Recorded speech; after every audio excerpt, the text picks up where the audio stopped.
Welcome, everybody, to Limited Level Ups. I'm Alex, and this week's episode, we're going to be talking all about Phyrexia Sealed. There are a lot of Sealed events coming up soon. This weekend, there's the monthly qualifier on Arena. That's 2 full days of Sealed. There's the Sealed Open next weekend, the Arena Open for cash. There's also just like a bunch of paper qualifier events that'll be happening throughout, various local game stores. So, figured this would be a good time to cover my findings and my approach to the Sealed format. For some context, I've done about 12 Sealed events myself. I've also done somewhere in the neighborhood of like 30 Sealed deck techs on stream and in coaching sessions and stuff. So I do feel pretty confident in my experiences, even though I don't have a massive sample size. Not only am I going to talk about Phyrexia specifics, but I did want to touch on some thoughts on best of 3 and sideboarding. Conversations around sideboarding in Limited, and especially Sealed, have definitely fallen by the wayside in the past few years, since best of 1 is the most popular way to play Magic these days. And I'm sure there's some folks listening who may have never even played a best of 3 match. And sideboarding is a pretty important skill when we're talking about Sealed, so I do want to touch on some thoughts in that realm today. Before we jump in, of course, just quickly, gonna shout out the Patreon, patreon.com/limitedlevelups. If you're enjoying the show, if you like what we bring to the table each week, if you feel like you've learned something, go check that out. It's the best way to support the show or any of my content. Lots of awesome reward tiers over there that we want to give back to you if you choose to give to us. And yeah, it's a great time. Check that out. Limited Level Ups Patreon. All right, jump into the show now. Okay, so the first thing that I want to cover is my outlook on this Sealed format as a whole and how it differs from most Sealed formats. Before pre-release weekend, or whenever there's an event where there's a lot of people playing Sealed, I'll often have a lot of people come into my Twitch stream and ask if I have any tips for them for this particular Sealed format. And usually I give the roughly the same answer for each format, because I think that most Sealed formats are largely about the same thing. And that thing is playing as many good cards in your pool as you can while still maintaining a respectable curve and a respectable mana base. Respectable often means you can stretch your mana slightly more than you can in draft, or have a slightly wonkier curve than you can in draft, while not being like, crazy 10 4-drops and, wild mana base where you have 3 plains, 3 mountains, 3 swamps, just like reasonably responsible fixing and curve. So that's like generally, my outlook on Sealed. Every Sealed format has its nuances, but that's the puzzle you're often trying to solve. What deck can I build out of this pool that meets those parameters and leaves as few good cards in my sideboard as possible? Some common traps I feel people fall into often when building their Sealed pools is they play too many low impact 2-drops, or they're not liberal enough with their splashing, and they're too conservative with splashing. And I think generally that happens because they're trying to model their Sealed deck after what a good draft deck tends to look like. Phyrexia Sealed is notable because it doesn't quite throw those concepts I was talking about out the window, but in my experience, the priorities do shift away from not just getting as many good cards in your deck as possible, even if that means your curve is a little bit wonky or the mana might suffer a little bit. But it is to instead have a good curve and reliable and consistent mana. I think that the ideal Sealed deck in this format does look closer to a draft deck than not.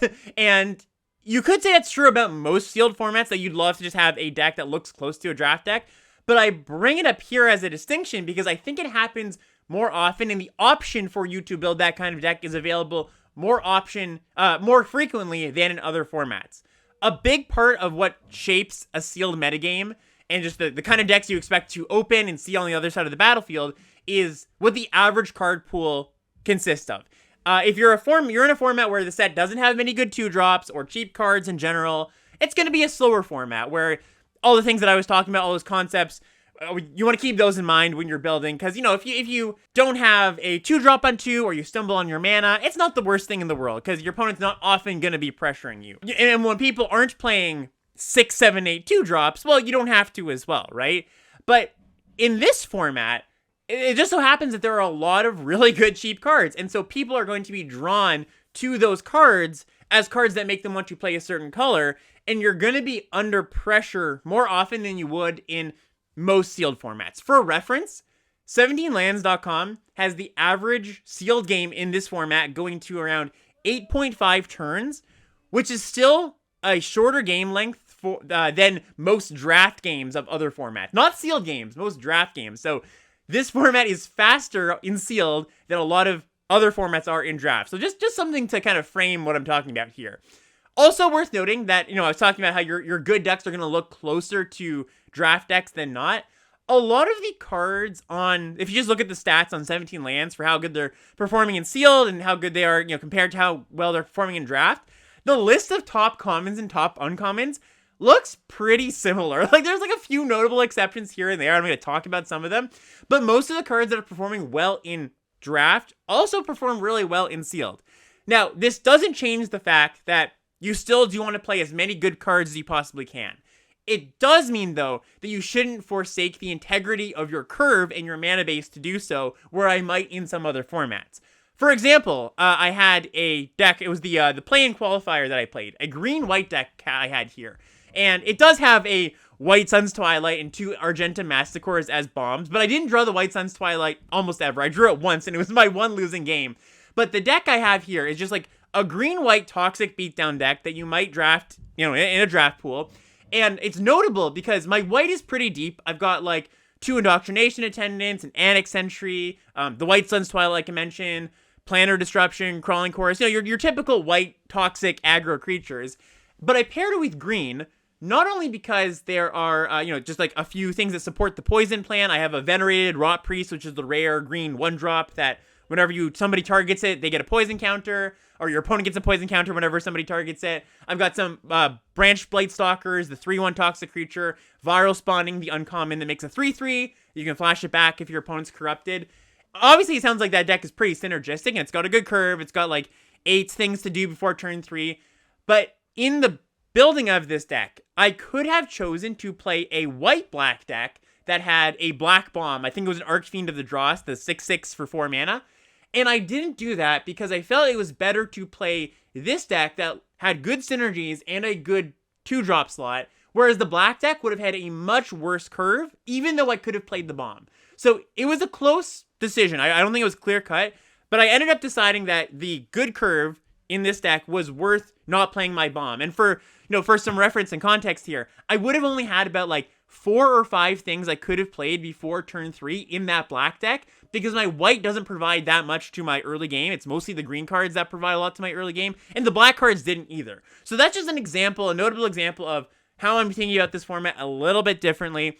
Now, not every pool is going to let you do this, but a streamlined 2-color deck with a good curve is the first deck that I look to build whenever I open a pool, where the first deck that I often look to build in other formats is the one that's playing like 2 to 5 colors and just fits in all of my best cards with all my fixing. So, while I do think that in most pools, that 2-color streamlined deck, that if you can find that is your best bet, those aren't going to be the only decks you find. And there's going to be some pools that just don't have that deck, right?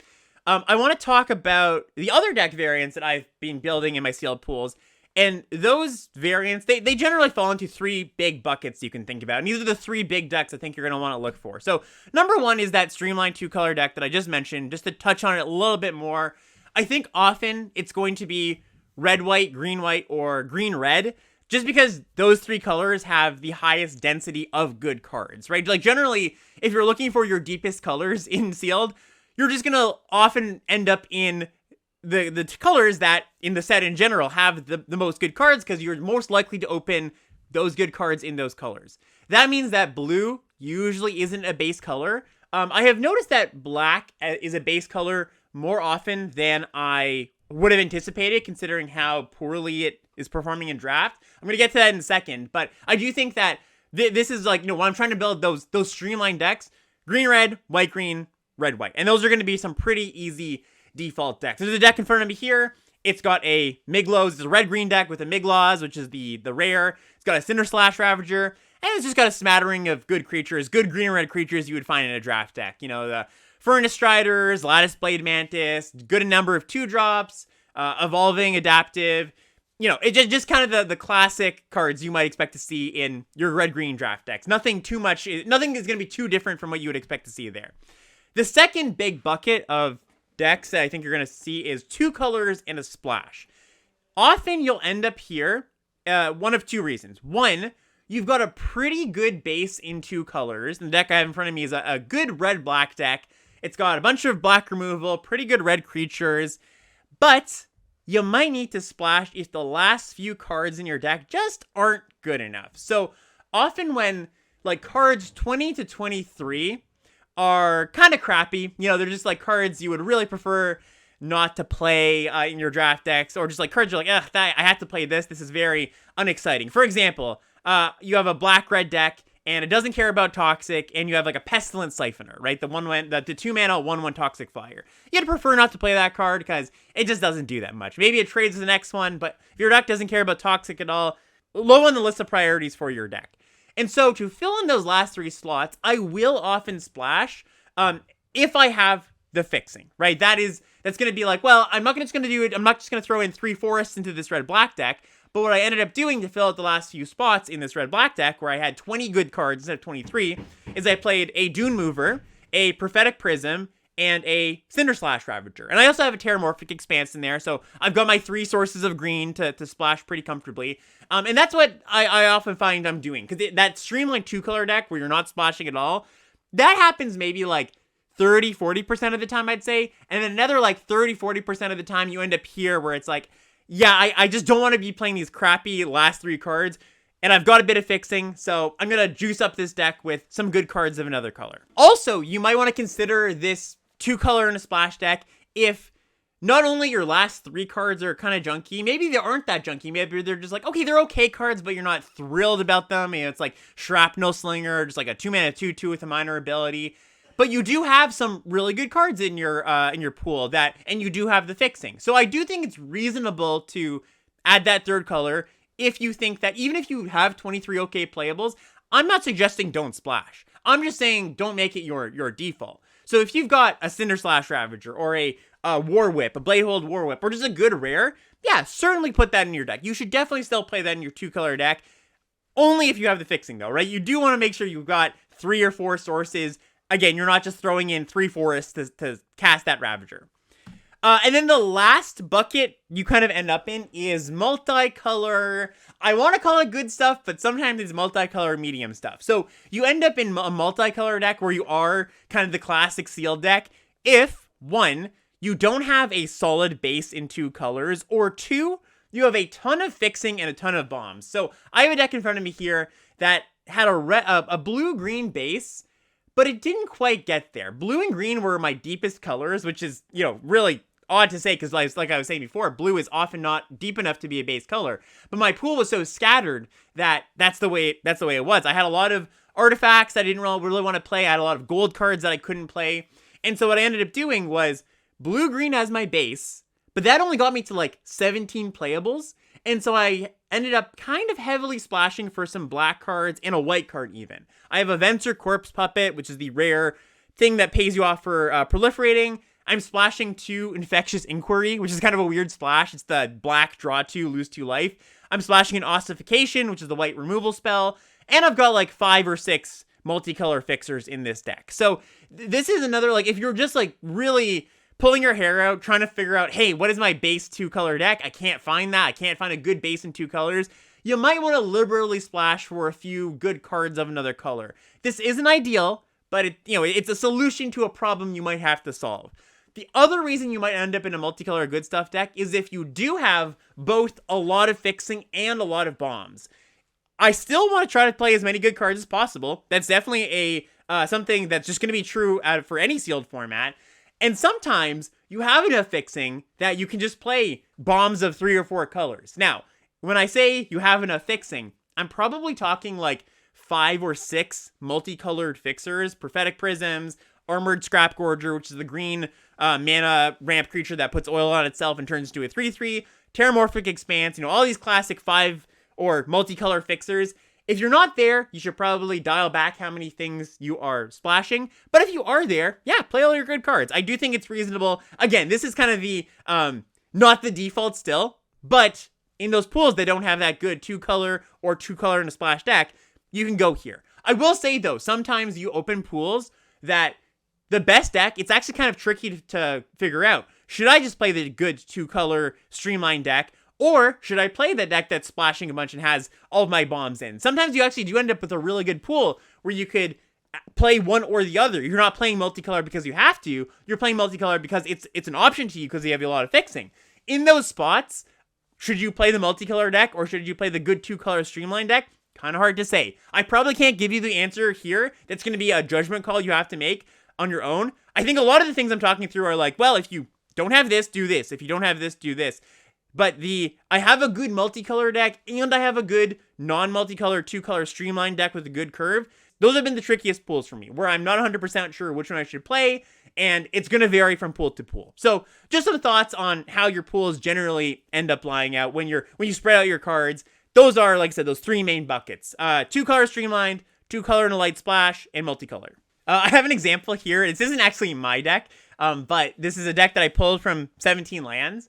And it's a black-white deck, and it's splashing Jace. It's actually a really funny pool, because it's got Jace, Nissa, and Vraska. So it's a black-white deck splashing Jace and Nissa. And this is a tough splash, for sure, because it's double green, and you're not going to have enough fixing to splash a double green card or a double whatever pipped card in most pools.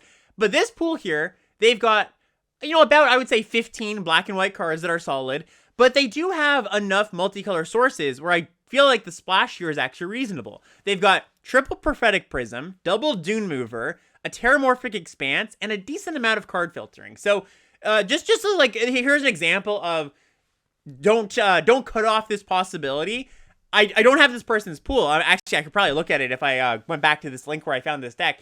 But I would imagine they built this because their last few black-white cards, well, they might have not been good, or they just figure, hey, I really want to play these bombs. But I would build this kind of pool where I'm really heavily splashing, only if you're in the spot where this person is, where they had 6, 7 multicolor sources. I think you can get away with that if you are in that, if your pool does support that. Okay, so let's talk about splashing in general, because this has been a topic that has come up quite a bit when I've been streaming some Sealed or just, talking about Sealed. People have kind of been asking, well, what counts as a respectable mana base? I was saying you want to maintain the integrity of your mana base if you can. I think that the general splashing rules just still apply. For one card, you want to have 3 sources of your splash color. So let's just say you're splashing a removal spell. If you've got one card, a black removal spell, you want to have 3 black sources in your deck somewhere. And ideally, and this is where the integrity of your mana base comes in, you're not playing more than 1 swamp. You're not playing more than 1 off-color basic, because when you do that, you cut into your sources of your other 2 main colors, and that's going to cause you mana problems. So ideally, you're like, I've got a Terramorphic Expanse, a Dune Mover, and my basic land that I'm going to go get. That's pretty respectable. If you go past that, you need to scale, right? It's like 4 sources for 2 cards, 5 sources for 3 cards. And that's even getting a little bit fuzzy. Ideally, I think you're like 5 sources for 2 cards or 6 sources for 3. And the best tools, let's get into that quickly. The best tools for fixing cleanly are Terramorphic Expanse. That's probably the best one because it's just a land. Or the rare lands, Blackcleave Cliffs, Razor Verge Thicket, the rare lands that you are sad to open, but in some pools they do actually help you fix. Dune Mover, like I mentioned before, the toxic 2-1 that goes and gets a land from your deck, puts it on top. And Mere Convert. This is the uncommon 2-1 that you can pay 2 life, tap, add a mana of any color. The reason that these are the best ones are because you don't have to take much time off to play them, right? It's not like a Phyrexian Atlas or a Prophetic Prism where you're not affecting the board. You want to play 2-drop still, right? Dune Mover blocks your opponent's 2-drop, can attack, can block. Same with Mere Convert. Or these lands, all they take is your land drop. Sometimes they come in tapped, like if it's a Terramorphic Expanse. That is something you have to consider, but it's definitely one of the less painful ways to splash. If you do have a Nutso double-pipped bomb in your pool, I'm thinking specifically Nissa or the Wanderer. I have splashed those cards before, but you really, really have to up your counts of sources when you're splashing those cards. If you have a double-pipped card in your deck, you want to get to like 8 or 7 sources at a bare minimum, and that's doable. That's certainly doable with enough Dune Movers and Expanses, and you've got, like, if you need to, you put in Prophetic Prisms and even a Phyrexian Atlas if you really, really need to, and you can do that, but you really want to be judicious about it, and you really want to say, hey, is this truly the best thing I should do for my pool? And I would say that's the best thing to do for your pool if you don't have a good 2-color deck, and you want to be playing your best cards, but even still, that comes at a cost. If you're playing one of those cards, like a Wanderer or a Nissa that is double pipped, one of the things I will say, I was just saying you only want to have one basic of whatever your splash color is. If you do have those cards and you have things that fetch out basic lands like Terramorphic Expanse or Dune Mover, you should play 2 at that point. Just because when you draw one naturally, you still want to have the Dune Mover and the Expanse go get the other one. And worth noting too, I would consider often going up to 18 lands in that spot, just so you can fit in enough sources of your other colors, and those 2 basics of your splash color aren't super impacting your ability to cast your other cards. So there's some, just some words on fixing there. The other fixing tools you want to look at in your pool: Prophetic Prism. It's the 2-mana artifact that comes in, draws a card, and taps to filter your mana. You can play this. It's definitely a card that I've played before. If you just need the fixing, if you don't have those super sleek and clean ways to fix, it's still a cost in this sealed format, just like it is in the draft format. 2 mana to do quote-unquote nothing is not ideal, but if you're trying to fit in one of those nutso bombs or your pool is multicolored, you can definitely play it. Thirsting Roots is another one that you should look for too. This is the single green mana sorcery that either looks for a basic land you put into your hand or you proliferate. This card is essentially just a Terramorphic Expanse. It's almost like a tap land if you're playing green as your base color. This does replace a basic land, so if you're playing a green-blue deck with a splash, let's say, you should take out some islands, most likely, to put Thirsting Roots in your land slot, because as long as you have your green sources, this is just a tap land. You pay 1 mana, like you would with a tap land, to go get an untapped land. So I played like 15 land plus 2 Thirsting Roots, or maybe 16 lands plus 2 Thirsting Root decks before. That's worked pretty well if I'm splashing. So this is a card that I just want to point out, because I know a lot of people ignore it in packs of 1 draft, because it's not a card that often you're going to put in your decks. You don't splish splash very often in 1 draft, and it's just a card that does that role, fills that role pretty nicely once the format is, a touch slower, half a turn slower or something. I would also look to Phyrexian Atlas, which is the 3-mana mana rock that I've been saying you probably don't want to play if you are in that multicolor splish splash deck that just needs to hit all its colors. Maybe you are slightly light on fixing. If you have 4 or 5 cards that you need some fixing for that aren't in your base colors, this becomes an option just because you just need to fit in more sources. And especially if it pulls a lot of weight and you're casting cards of a lot of different colors. Like, if you are in a deck where once you get your Atlas down, you're good for mana for the rest of the game, it's probably going to be a good included and pulls its weight. Another thing that would push me towards playing an Atlas is if I just have a lot of 5-drops. If you care about the ramp, I'm a little bit more interested.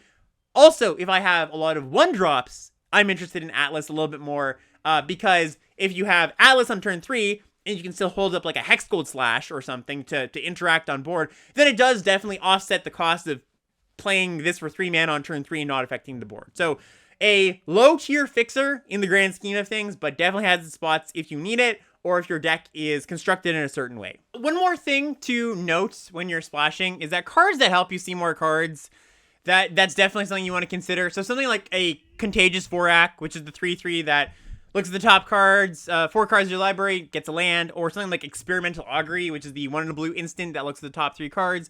You can take one.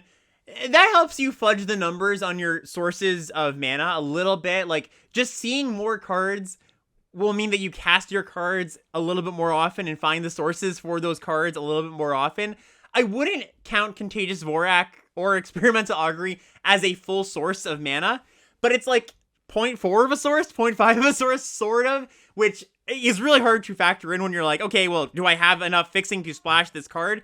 But like, let's say you have 2 sources of fixing, like you've got a Dune Mover and a Terramorphic Expanse, and you're splashing 1 card. I mean, I guess that's fine on its own. That's 3 sources. But let's say you just have the Terramorphic Expanse. Well, if I've got 2 Voraks, that does push me to say, like, okay, maybe I can fit in that, like, that Busto card that I'm trying to splash. Like, if you're trying to splash a Miglos, the red-green rare, and you've only got that one Terramorphic Expanse, but you do have 3 Contagious Vorax, that's probably good enough for me to say, all right, I'm going to put 2 Mountains in my deck and a Terramorphic Expanse, because these Vorax not only help me find that red source, but the adding 2 Mountains to my deck is a little bit less painful, because the Vorax helps me find my other colors a little bit more easily. So just something to consider. I'm anytime you see more cards than just your normal draw step in a turn, splashing becomes a little bit more tenable. I do think that pool layout and figuring out how to trudge through your pool and figure out the best deck, because it is a lot of cards, figuring that out is important. So I just want to show you and talk about my process here.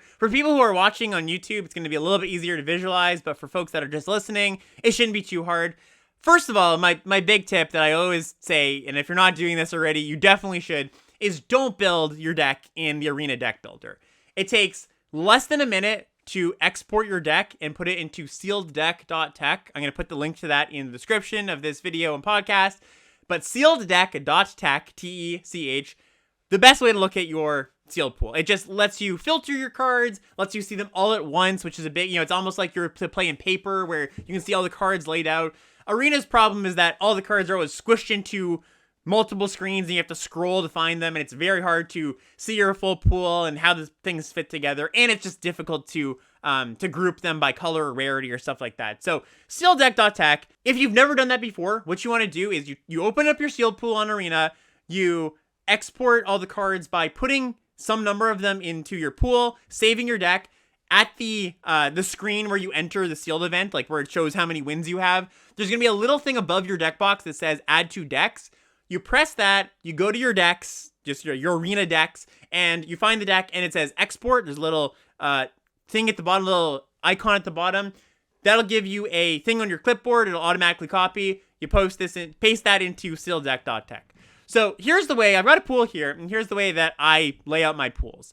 I will... Number 1, look at my colorless cards and my fixing. So because I'm almost going to always play my Terramorphic Expanses, my, some of my colorless fixing. So I'm going to put those in the pool. I've got a Seed Core here, so I'm going to put that in. A Dune Mover, I'm going to put that in. And then I go to my rarity. I go sort by rarity, and there's a very easy tab that can do that. And I bring in the cards that I go, hey, that's a pretty good card I like to play. So in this pool, I've got a Miglos, the green-red rare. I've got a Mondrak, Glory Dominus, which is the white mythic god, which is an okay card. It's not an amazing card, but I'll put it in the cards I want to play for now. Then I go to sort by color, and I basically take all of the, like, C+, B- level cards, the cards I'm like, hey, I would actively like this in my deck, and I put them in. So I'm just going to quickly, do that for all the cards here, and I will probably, speed this up for folks that are listening and get to a... Okay, so once I have laid out my best cards, or once I've brought in those like C+ and above level cards, I then sort by color. And this pool I have here, I've got very, very few blue cards that I brought in. I've got a good number of red cards, good number of green cards, good number of black cards, and a few white cards. And so what I'm going to do here, now that I've brought in my best cards, I'm kind of just laid out, hey, these are good cards I want to play.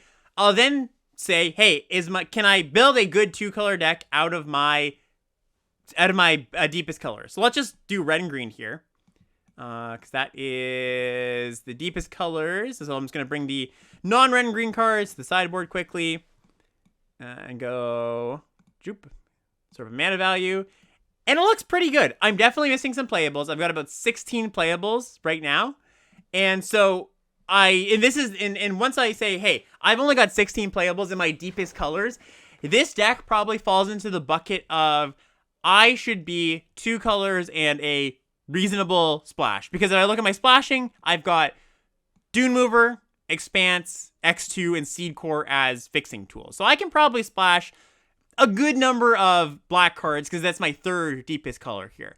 Now, before I go to the black cards, I'm going to go to the red cards and kind of see, I pulled all the C+ and above cards. I'm going to put it in the kind of the lesser cards to get to maybe 18, 19 cards. So I'm going to bring in a Molten Rebuke. I'm going to bring in a Kadoltha Cackler. I've got a Blazing Crescendo.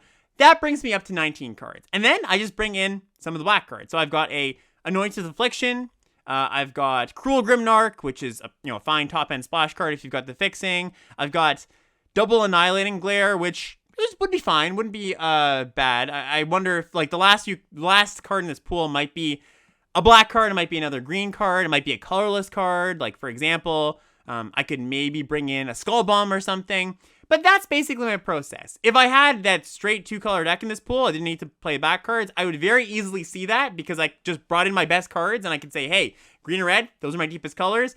And if I'm coming up a few colors short or a few cards short, then I go, hey, do I have the fixing? Let me see if I can play some black cards. So that's basically my way that I lay out my pool. It's fairly streamlined, and if you do practice this a few times, you'll get the hang of it. It's maybe not the best for everybody. There's going to be some people who want to do this a little bit differently, but that's my approach. I just thought I'd share it. All right, and now let's get to some cards that get better in sealed. Wholesale, the black cards get better. So black has this issue in draft where because the general drafting population takes the black cards a little bit higher than they should, as in they take the bad black cards earlier than I think is optimal to do so, black as a color gets dragged down as a whole. And so just like the performance of black in the average deck isn't going to be exactly what the true power, quote unquote, of the black cards could be, because you have to pay a premium for a lot of the black cards, even kind of the medium ones. A quick like data side note here is that when we talk about like when we're trying to disentangle like what are the best cards in the format and how good are they, or just like how good is each individual card, we often look at game in hand win rate for that, which is just to say, if I draw this card at some point, how well does it perform? And that's the best metric on 17 lands to look at. It's the most all-encompassing. But there is another metric, which is average last seen at and average taken at, which are two metrics that tell you where the cards go in the pack, where people on average take the cards, which kind of gets entangled with game in hand win rate. Because if a bad card or a medium card gets taken super highly, well, that's going to bring down its game in hand win rate because you have to pay a premium for that card. And the opposite is true.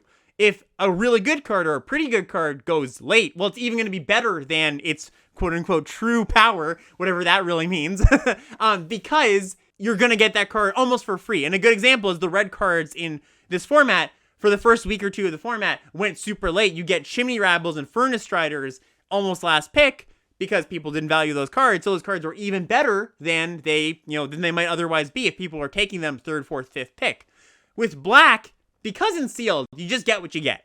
That entanglement of how good is this card given where people take it, that's thrown out the window. All that matters is the card in your pool. And because that factor is now gone, a lot of the black cards do get a little bit better, at least in relation to where you might expect those cards to be.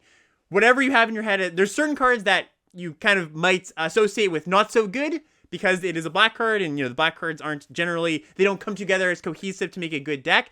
Bump those up a little bit. And the ones I would note are the ones that are just like kind of generically pretty decent magic cards. So something like Cruel Grimnark, which is the 6-mana 5/5 Death Touch. When it enters the battlefield, each opponent discards a card, and for each opponent who can't, you gain 4 life. That's a card that's just like pretty good. It not only is a little bit slow for this draft format, but also like people, the supporting black cast is not that strong, so this card just doesn't make its way into most of my decks. Testament Bearer. Here's another one too. Testament Bearer is probably the better example. Is the 4-mana 4/1 that when it dies, you look at the top 3 cards of your library, put one to your hand, the rest in your graveyard. This is just a good card. This is a card that will pull me into black. Like if I'm sorting out my pool, I will put all the Testament Bearers in the main part of my deck as, yes, I want to play this card. Annihilating Glare is another one. This is the black mana removal spell. Destroy target creature or planeswalker. As an additional cost, you either have to pay 4 mana or sacrifice a creature or an artifact. Because things are a little bit slower, you want to answer bombs, this card does go up a little bit. Another class of black cards that get a little bit better are just the black card advantage cards. So something like Infectious Inquiry, which is the 3-mana draw 2, lose 2. Feed the Infection, 4 mana, draw 3, lose 3. Draw Skull Bomb, which is the black Skull Bomb that buys a creature back from the yard and you draw a card. All of these have been cards I've been perfectly happy to play. Feed the Infection in particular, like drawing 3 is a lot of cards. And yes, you are under pressure a decent amount in this sealed format still, but it is slowed down just enough where if you have a 2-drop, have a 3-drop, have this as like one of the last cards you play, like you're getting on board early, you're not taking too much early chip damage. This is a card that can definitely swing a game, right? We're just like drawing 3 cards is a lot of cards, and that you can easily overwhelm your opponent with card advantage there. So just noting that these are cards that I think a lot of people are going to look at as like, I don't want to play this card. Fine playables. You know, maybe I'm not excited, super excited. I'm like, oh man, like I draw a Skull Bomb, but I will put that in the black playable pile for sure. And then the lands. So these tap lands, the spheres, they've kind of, you know, been on a roller coaster in this format. I've been playing one of these tap, sack, draw lands in my draft decks at most. I think you can get away with 2. 2 is definitely a bit more comfortable in this sealed format. It's okay to play the second one, both because you have a little bit more time to crack it. You maybe don't have all the 1 and 2 drops in the world if you're not the most streamlined deck, so you can definitely play 1 or 2 of these and be pretty comfortable with them. Another class of cards that is a little more playable you should take a look at is just cards that, like, just maybe you looked at them when the set first came out, and you're like, hey, that looks pretty good. But as the format panned out, they were just like a half tick too slow for the format. So a good example here, 2 good examples, I think. Quicksilver Fisher, which is the 5 mana 4/3 flyer that enters the battlefield, draw a card, discard a card, and Sky Scythe Engulfer is the 6 mana green creature. It's a 6/5 reach trample, can't be blocked by creatures of flying. Both of these cards I think have been fine. Like, just like I was talking about the black cards, fine playables, maybe not exciting, but in draft, you hope to not play these cards. They're just a little bit too slow, a little bit too clunky. Because this format, the sealed format, is like a half a turn slower, you can get away with these cards. Totally fine playables. One more class of cards I think gets a little bit better is anything that can buy something back from the graveyard. So I mentioned Draw Skull Bomb, Vat Emergence, and Unnatural Restoration are 2 other cards I would point out. Vat Emergence is the 5 mana uncommon black reanimation spell that puts a creature from a graveyard onto the battlefield and you proliferate. Unnatural Restoration is 2 mana, buy something back from the graveyard, proliferate a permanent in particular. Both these cards go up if you've got a few bombs, right? Just the higher the card quality in your deck, the better these cards get, the more I'll be likely to play these. Like if I've got 3 or 2 even creature bombs, I'm pretty likely to play one of these because you play your Miglaws on turn 3, well, it's pretty likely it's going to eat the first removal spell. So being able to buy that back at some point, or even a Planeswalker, you can get back a Planeswalker with Unnatural Restoration. These are going to be cards that, once again, I'm not thrilled. I'm not like, oh man, like now it's sealed. Now these cards really shine. But they are more playable cards. They're cards that you can fill your deck out with and be pretty happy with. To put a button on a lot of the cards I just talked about, like Unnatural Restoration, Vat Emergence, the big old 6/5 Trampler, the big flyer, to really give a clear-cut line of when you should and shouldn't play them or consider them decent playables, is in that spot where you do have that 2-color deck and you're not so happy about the 20 to 23rd cards. That's where these cards are like, okay, yeah, these do fill enough of a role in your deck and you're happy enough with them that you don't need to splash another color to get to enough playables where you're happy with. I'm not saying these cards are like, oh man, like this is the secret to sealed. It's just they're a bit more acceptable and you're okay filling your deck out with them.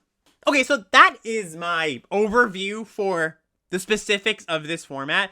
Now I do want to talk a little bit about best of 3, like I mentioned. So mostly I'm going to be talking about sideboarding, but the one thing I want to talk about before sideboarding is just playing games 2 and games 3 and what that means for how you play it and also how your opponent might play it, considering you've already played a game of Magic where you've seen your opponent's cards, your opponents have seen your cards, and also you see your opponent's tendencies and they see your tendencies of how conservative or aggressive you might be.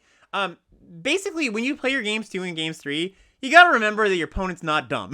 Like, you have to remember that you got them with the combat trick in the first game, they're gonna remember that. They're gonna play around it a bit more this time. You had a field wipe, well, you're not gonna get the sicko 7-for-1 that you got the first game. The opponent's gonna be more likely to play around it. Just keep that in mind. I think that's something that people often overlook.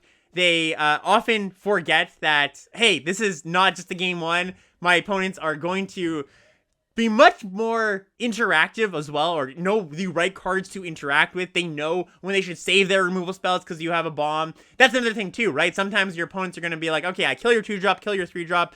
You play a bomb on turn 4, and they go, crap, I should have saved my removal spells. Well, that's going to happen a little more often in games 2 and games 3. Your bomb is less likely to get you all the way there because a good opponent will save their removal spells. And, the same thing applies to you. You should be thinking about this stuff too.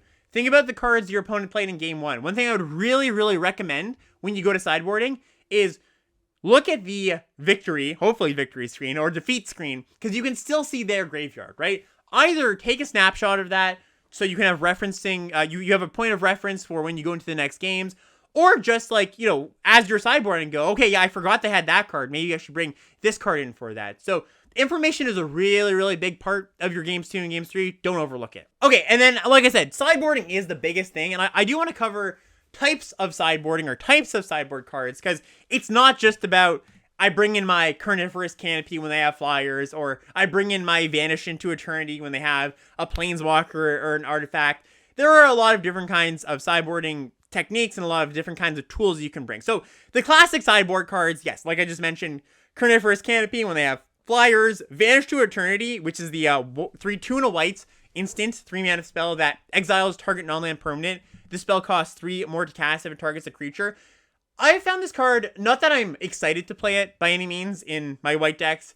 I still think that it is a card that you should not be looking to play, but I have put it in my deck as my 20 or 23rd, 22nd card when my white deck just needed one more card. Notably, because your opponents are going to be opening more rares, they are more likely to see a Planeswalker, and of course, this set has 10 Planeswalkers in it. Vanish does nab Planeswalkers, so it's not the worst main deck card, and it's a really good sideboard card, so definitely keep that on your radar. The second class of sideboard cards are, not necessarily a card in particular or a type of card in particular that you bring in from your sideboard, but I'm calling this better than my worst main deck card type of sideboarding. So often, you'll look at your main deck, and this is actually the first thing I do when I sideboard. It isn't I look at my sideboard and bring in cards, it's I look at my main deck and take out cards. So you might have a situational card, for example, Vanish into Eternity, like I just mentioned, that you go, hey, this was just not very good. Or you have like a Whispers of the Dross, 1 mana, black instant, something gets -1/-1 until end turn, proliferate.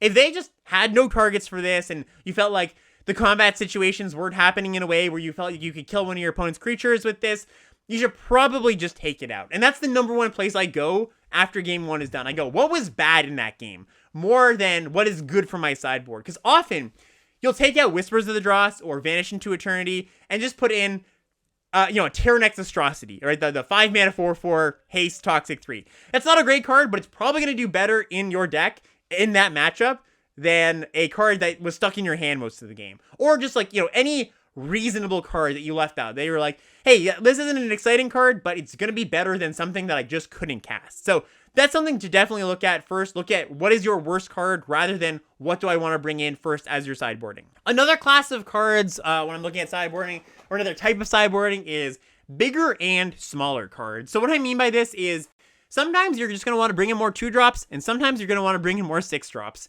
If your opponent's playing a red-white aggro deck, you probably want to play 1 or 2 more 2-drops that you weren't playing in your main deck, right? Something like Shrapnel Slinger, 2 mana, 2/2 in red. When it enters the battlefield, you can sacrifice a creature. If you do, destroy an artifact the opponent controls. It's not the worst main deck card, but I could very easily see you not including this in your main deck, and it's just a card I'm going to swap out for maybe one of my clunkier cards if my opponent's playing a faster deck. And then the bigger side of it is, well, if the game has been going really long, game 1 went for a while, it was a bit of a grind, I'm going to be more likely to just bring in big stuff, like just big things that have a lot of impact. Something like the Sky Scythe Engulfer, the big 6 mana, 6/5 trample reach like I was talking about. So just kind of think about, how did your game 1 play out? Do you want to bring in a few cheaper things, a few more expensive things?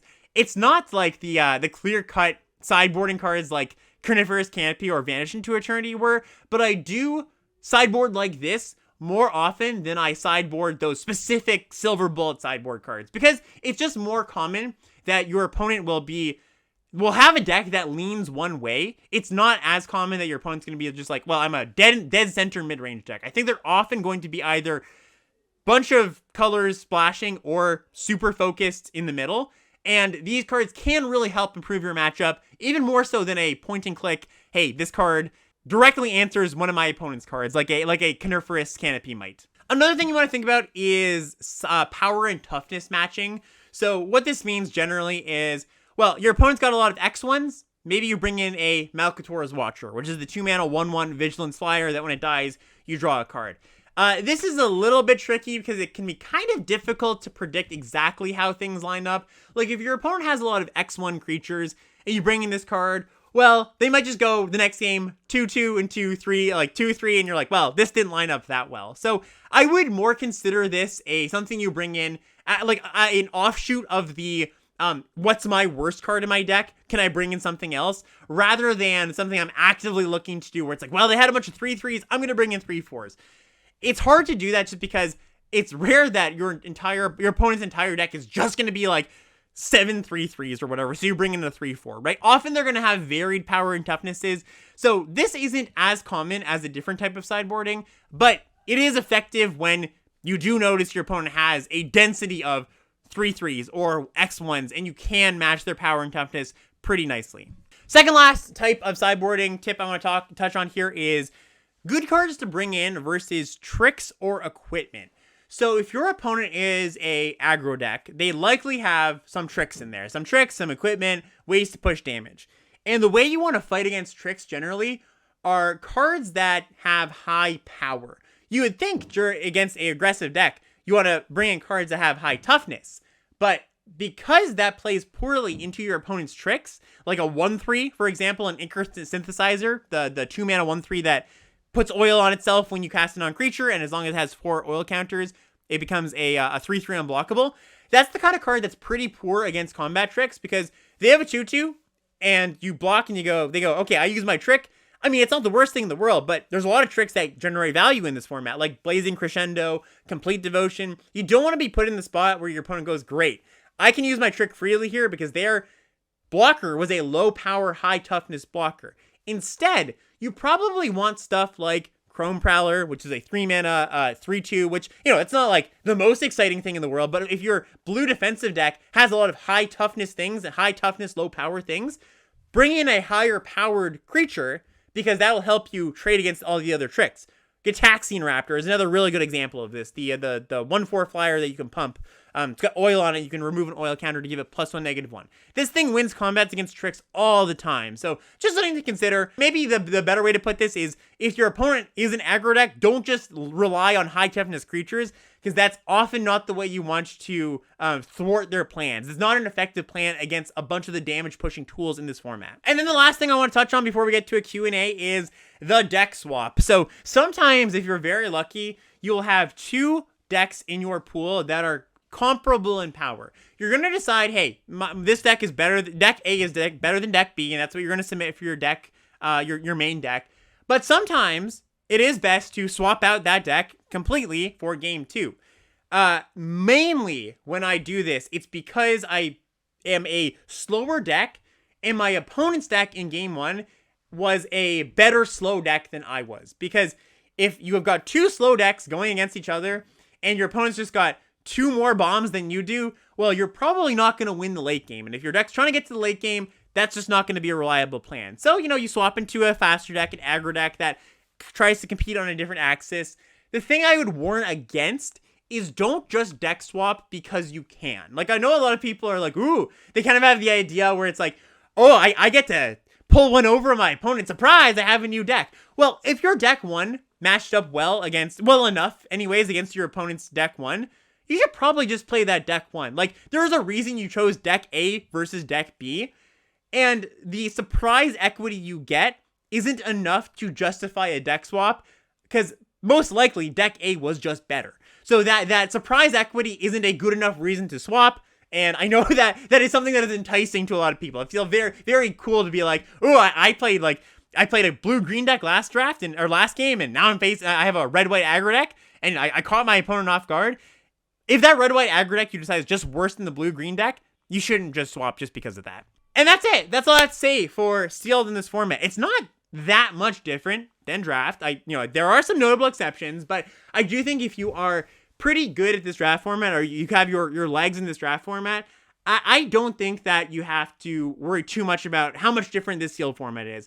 The most difficult part is, I think, figuring out just like the last few cards of your deck build. That can be tricky because sometimes it's like, well, do I play these medium cards and play my 2-color deck, or do I splash maybe on one less fixing source than I would like? And that's definitely the biggest puzzle that I've had to solve. But for the most part, the cards play out like you would expect to see them in Draft. Like how you have experienced them in draft, they're going to line up about the same.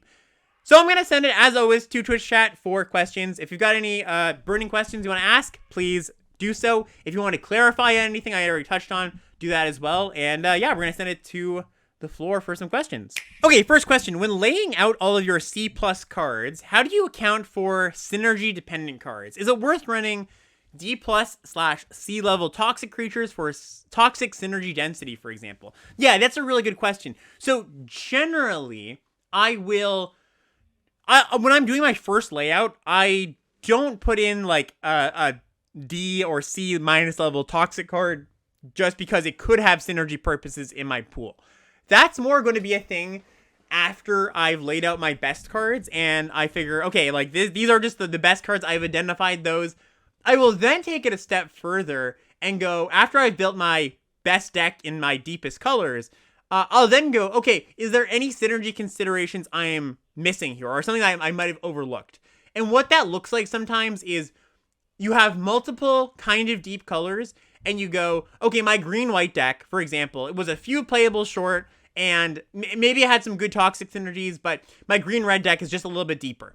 You might then go, okay, well, yes, my green-red deck has more playables, just generic good playables, but I should do a second sweep of my pool to say, are there any cards that do play well in my green-white deck that I can put in that green-white deck and go, okay, maybe that green-white deck is actually better than the green-red deck once I've filled out my deck with a few more cards. Because often the reason that the green-red deck, for example, will be better is because the green-white deck just has a few cards that you would prefer not to play. But if you can swap those out with other cards that you would prefer not to play in your sideboard, I'm using prefer not to play as kind of a proxy for not great cards in the abstract. But if those cards do line up well in your deck, yeah, certainly. And the example I gave with that green-white deck at the beginning of the podcast where I chose not to play black, that was actually exactly this example, where I had more generically good black cards, but the green toxic cards, like the 3/1 toxic 2, that card played a pretty important role in my deck, or an important enough role in my deck,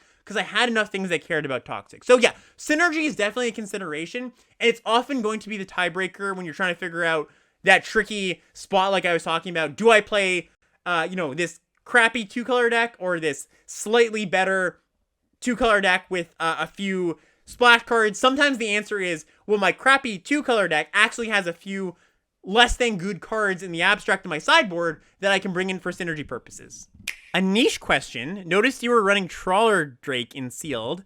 Is that a card you want to play, or is it just a playable? That's a good question. So Trawler Drake is the uncommon 1/1 that comes in, or it's an uncommon 0/0 that comes in with 8 oil counter. It has flying, and whenever you cast a non-creature, you proliferate. Yeah, that's a card that I would say it's just on the borderline of an active draw into blue.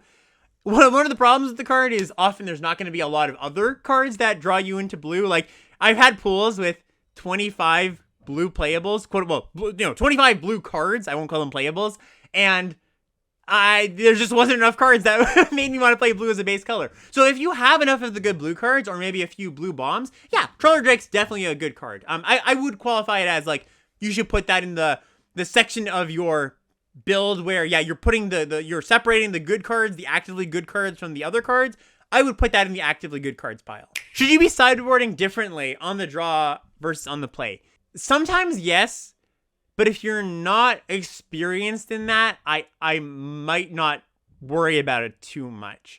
Like, I think there's definitely small edges to be gained for, okay, this card's better on the play than it is on the draw, but they're far and few between. Like, most of the time when you're making those considerations, it's like a corner case. It's a hard question to answer because the answer is yes, but without seeing the context of the matchup or your deck, I don't feel comfortable giving you should decide these cards out on the draw or on the play kind of thing, you know? And I do think that the edge you gain from that is relatively small.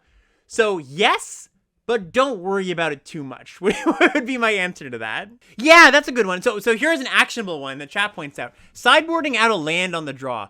This is something that I think doesn't happen often enough. Like, sideboarding a land out on the draw is something that I do in draft pretty often when I'm playing best of 3, because most draft decks, or a lot of draft decks, I should say, actually want somewhere between like 16 and 17 lands, and you of course can't play half of a land. So what that means is on the draw, if you feel like you're like, okay, well, I don't have that many 5-drops or 4-drops, and I'm between wanting 16 and 17 lands, I will side out a land on the draw. So yeah, that is a really good actionable piece of advice. You should do that if you have a reasonably low curve. Coniferous Canopy main if I have less than X good pieces of removal or interaction, or should you just never really main it? So I think that Coniferous Canopy, which is the green destroy an artifact enchantment flyer, is kind of in the same bucket as Vanish into Eternity, where if you need to play that as one of your last cards to have a decent streamlined deck, like your green-white deck is like just missing a few good playables, it's probably reasonable to play.